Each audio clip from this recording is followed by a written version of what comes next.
Vote প্রচারে নেমে পড়লেন কলকাতা বন্দরের বিজেপি প্রার্থী রাকেশ সিং। খিদিরপুরে ভোট প্রচার সারলেন তিনি। গতকালই আপনারা জানেন যে প্রেসিডেন্সি জেল থেকে জামিনে মুক্ত হন রাকেশ এবং আজই ভোট প্রচারে নেমে পড়েছেন।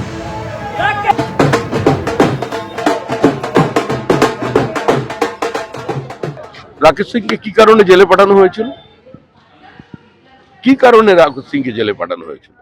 কি কারণে রাকেশ সিং এর মেয়েকে গ্রেফতার করে 3 দিন লকআপে রাখা হয়েছিল?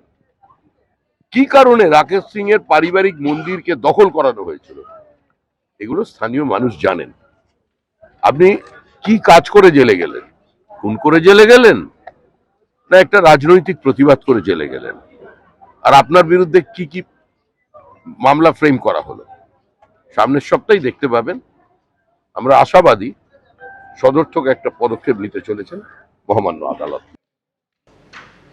13 বছর পর জেল থেকে ছাড়া পাচ্ছেন সারদা কর্তা সুদীপ্ত সেন। ভোটের মুখে কালই জেল থেকে ছাড়া পাচ্ছেন তিনি।